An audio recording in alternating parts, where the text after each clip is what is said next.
All right, thanks for making the Locked On Ole Miss podcast your first listen every day. We are free and available wherever you get your podcast, including YouTube. So do us a favor, subscribe to the YouTube channel, hit the bell for notifications, and of course, comment down below or upvote the video itself. It will be much appreciated.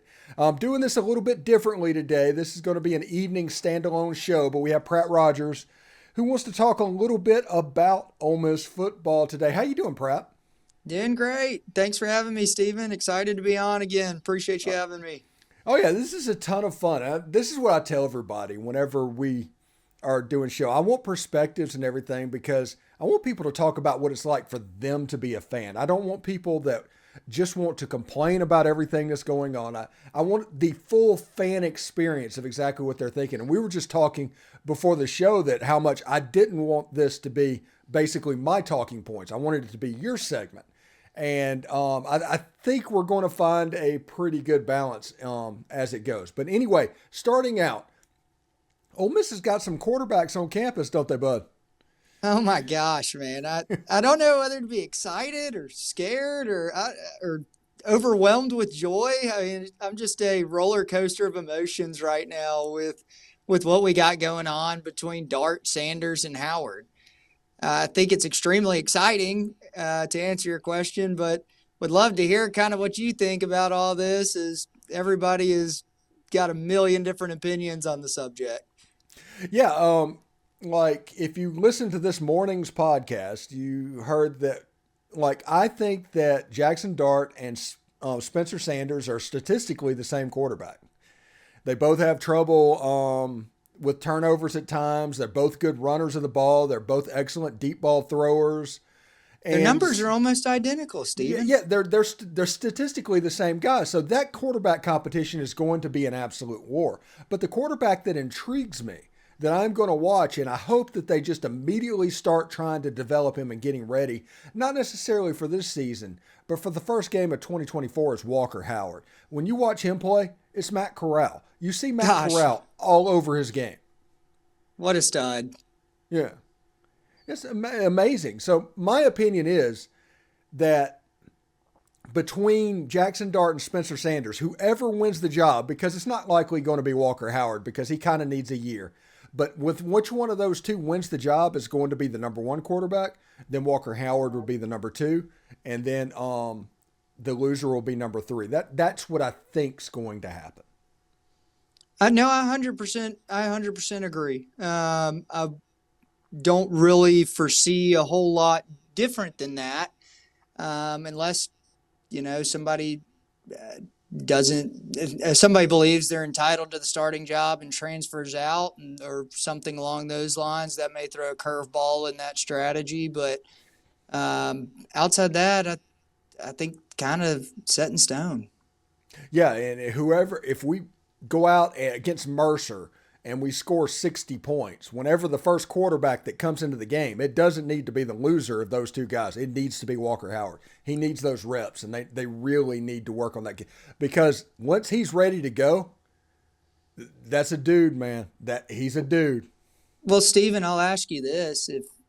If between Dart and Sanders, if it's a true 50-50, true QB battle all the way to the Mercer game, as you described, do you believe Dart gets the edge because he's been in the system and has more eligibility? So going into this QB battle, does Dart already kind of have a leg up on the competition? Well, you would think so, because new quarterbacks, when they come in, they need time to acclimate. But Spencer Sanders, like a fifth-year senior, and he's married. I mean, he's a grown man. Yeah. So he's going to acclimate quicker. So I'm looking at this, and the earlier the quarterback job is won. So if Lane Kiffin names a starting quarterback on August 14th, that's advantage Jackson Dart. If Lane Kiffin names a starting quarterback on August 31st, that's advantage Spencer Sanders, in my opinion. Yeah. If we name a quarterback on August 31st, I don't know if that's a good thing, to be honest with you. I think that means that Kiffin's pretty torn on what's going on. And honestly, if he's pretty torn on what's going on, he probably should just name Walker Howard. And we probably have two average. I was gonna say have two average quarterbacks at that point. So Yeah, a lot of moving pieces with this. Very exciting stuff for sure. I never thought that any of this would happen. The prior podcast, Stephen, you kind of mentioned how's the average fan feel about the Rebels right now, and I was probably a little salty about our Mhm. recruiting recently, and um, kind of no backup quarterback, no plan B, missing Marcel Reed in the high school recruiting commitment day. And from here on, it's kind of been a lot of good news recently. It's exciting. It really is. They got the commitment yesterday from the offensive lineman from Diablo Valley. I can't pronounce his name. I'm not even going to try. And they've got Walton, the cornerback from Georgia Tech. So Ole Miss has a chance to have a 6'4" and a 6'3" corner. Deshaun Gaddy from North Texas is also in the boat, even though there might be some academic stuff that he has to get through to transfer in. And DeAndre Prince Prince is is back. Yeah. exactly. I was gonna say, and Prince. I didn't mean to cut you off there, Stephen. And Prince is no matter what. I think your day one corner of your he's on his own island over there. He's seasoned vet. What is he, a senior or fifth year now? I can't even remember. I think he's a true senior, Man, but man, the years are so messed up now. I have no idea. well, I know he did that time community college. I couldn't back into it, but all that to say, he's a weapon on the outside, and I'm really really excited to get him back. I think our cornerback room would be very different without him coming back, and probably a lot of question marks behind it. But he's definitely an anchor for the defense. Well, if you look at the defensive backs that left and the defensive backs that are coming in, how do you think that looks? That is a great question, Stephen, because a lot of these corners and DBs are coming in from probably lower tier programs, I would say, but they're superstars at a lower tier program. So how does that equate to the SEC is probably my main question for the 2023 D backs. I would say that I was a strength of our team last year was kind of that we ran this weird uh, defensive back heavy defense, and a lot of players got a lot of reps. With that, we've since had a lot of transfers. We'll be having a lot of new players come in. So I think it's just a major question of what is the skill set transferred to, and you've got to just kind of believe that those talent evaluations from Kiffin transfer to the SEC West. That's probably the big question for me. Yeah, whenever you look at Ole Miss and anything that deals with the program and just any problem overall with me, I put a post on Twitter today, and I always say it on the show. I'm not a person that's going to talk about that something is happening. I want to know why something is happening. So if you have a situation to where, okay, Tysheem Johnson and Davidson Igbinosun are likely gone. They're probably going to end up at Texas A&M or Oregon or however it goes. So that explains. That's why Walton. That's why Gaddy, John Saunders. Those replacements in the cornerback room. That makes sense to me.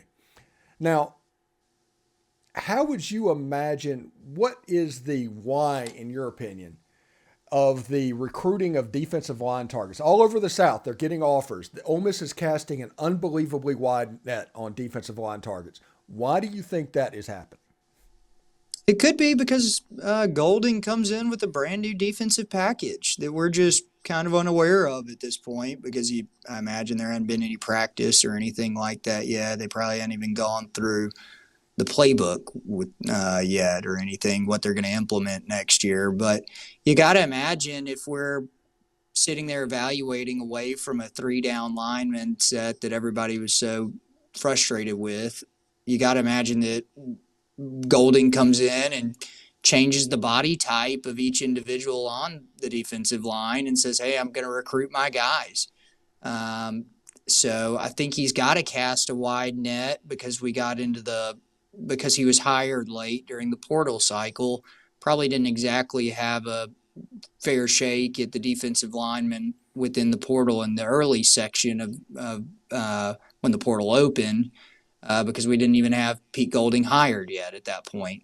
So I think you've got to just kind of evaluate anybody and everybody to fit your scheme right now, whatever that scheme may be. I think you just got to get bodies. And getting bodies, obviously the NIL portion becomes a major part of getting bodies. Ole Miss is obviously, they're over $10 million right now in NIL money. They've got a heck of a war chest, and honestly, right now with Spencer Sanders and Walker Howard, they're using it. What do you think the max is for Ole Miss? What's the cap? Well, right now, the very vogue statement of being at $10 million in NIL in Oxford is floating around from everybody right now. But that's $10 million in commitments or pledges. It's not necessarily, from my understanding at least, $10 million sitting in some bank account. I believe that $10 million that people have pledged over a year-long span, or your month. A lot of these people are monthly commitments. Well, So there was a story that said that was $10 million cash on hand. I'm surprised to hear that, Stephen, because I Yeah. know Chuck Rounsville came out, I guess, not terribly long ago, and your stat may be newer than Yeah. mine, saying that a lot of this was committed dollars, not necessarily sitting in a bank. But I would not be surprised, but if by now, kind of in a since that time frame, it is sitting in a bank. But all that to say, your original question: how much do I think Ole Miss can raise? How much do I think we need to be competitive on? I think 10 million is a great starting point. I think we're absolutely doing better than a multitude of other schools in the SEC.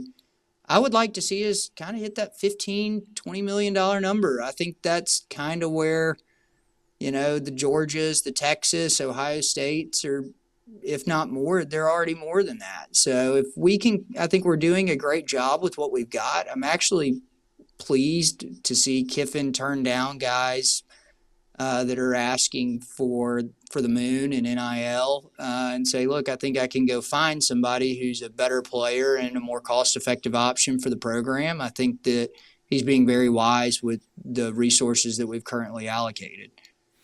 Yeah, if you look at the NIL situation right now, and the old saying is, you are worth what somebody is willing to pay you. That's the old saying. But in the NIL game, that person's worth can be up or down depending on who they're talking to. Because if somebody has to be smart enough to not get into a bidding war to where you're reaching and just completely overpaying, especially when the resources at a place like Ole Miss isn't like the resources at a place like Texas. So you can't overpay for a prospect or a quarterback. If Ole Miss would have overpaid for Marcel Reed, they probably wouldn't have been able to get Walker Howard. Oh, And absolutely. I don't know if anybody would take that trade ever.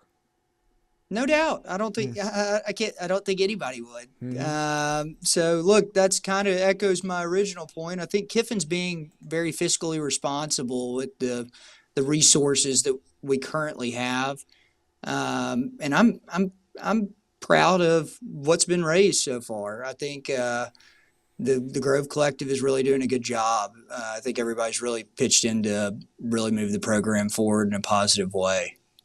Yeah. Absolutely. Anyway, thanks again for making the Locked On Ole Miss podcast your first listen every day. Make sure you check out our brand new podcast, Locked On College Basketball. It's everything you need to know about college basketball in one place. Plus, hear from big name experts, insiders, coaches, and players. It's Locked On College Basketball, available on YouTube and wherever you get podcasts. Hey, Pratt, thank you very much for coming by. I look forward to next week talking about it. Hopefully, we have some resolution to the transfer portal come next Tuesday. Gosh, I hope so. A lot of DBs, I hope, out there kind of floating around. I'd love to land. Anyway, really appreciate you having me, Stephen. In Lane we trust. Hotty toddy. Hotty toddy.